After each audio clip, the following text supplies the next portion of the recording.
So recently a lot of my videos have been filmed indoors, I think for fairly obvious reasons, but as we head towards the summer and we start to ease on our lockdown here in the UK, hopefully we'll get out and about and do a bit more. And one of the things I want to do is finish off this antenna farm project I started last year. So what we're looking at today is the guide points in the ground, the anchor points. So up till now I've just used aluminium stakes hammered into the ground, which is fine for the smaller 12-meter mast, but frankly I don't trust it with the huge great 20-meter quarter wave for 80 meters. So we're actually concreting our stakes in the ground. So I've got a stake here, we're going to put 8 in, so we're going to have 4 guys each taking, or 2 guys coming out in each direction across 8 stakes, if that makes sense. So guide at 2 levels and 4 guide wires from each level. That's probably the better way of saying it. And these are steel stakes. If you're going to concrete them in the ground, make sure you use steel. Apparently I'm told aluminium can react very badly with concrete and start to corrode. So what I've got here is post hole digger, so I'm just going to start digging my hole in the ground here, and I'm going to go down, I don't know, maybe sort of half a metre or so deep, and then behind me I've got some water, so I'll fill it up with water, put a bit of sub base in there just for drainage, and we'll fill it with postcrete.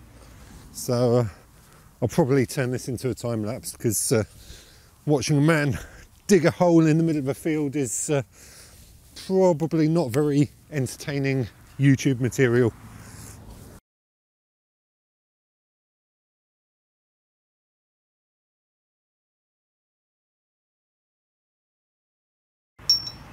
Okay, so hole dug. I went down perhaps a tiny bit deeper than I needed to. It's about 60-70 centimeters deep. If you see this stake, so the stake is just below the level of the ground, which is okay, because what we're going to do is put some of this sub base, hardcore, call it what you will, down there. This just helps with the drainage basically, and so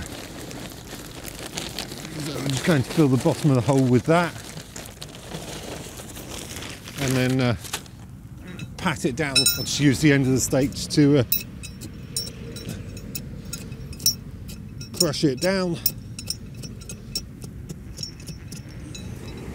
How's that looking?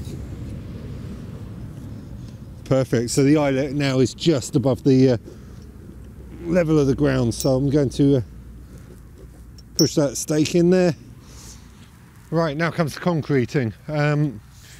This bag of postcrete has all sorts of horrendous warnings on it, saying, oh, watch your skin, it can concrete can cause burns and irritation and all the rest of it. So I don't know, maybe a bit overzealous, but I'm just going to stick some rubber gloves on just to play it safe. Plus I want to get my hands in there, stir it around a bit as well to mix up the concrete.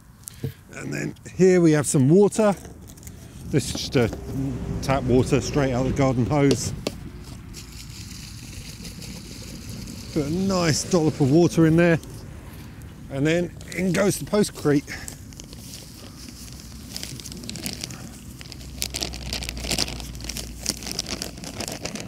Breathing in this dust probably isn't too good either. How's that looking? I can't see through all the dust. Yeah, that's right. Keep going.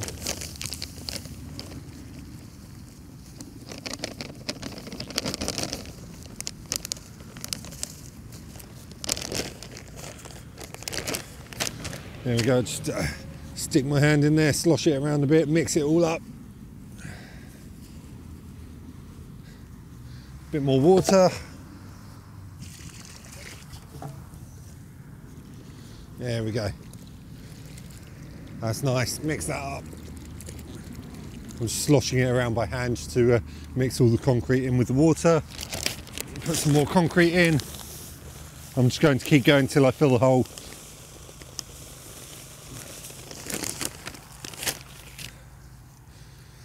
So Oh, my glove's starting to fall off.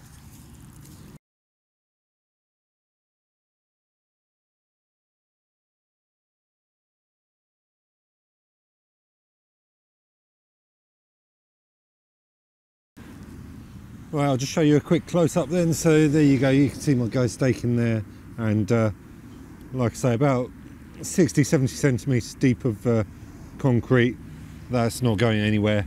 And if I show you the other one behind me over here, which is I did this one quite a while ago, so it's dried out quite nicely, and slightly different design of stake in there. There's a hole in there somewhere to put the rope through, or put the carabiner through.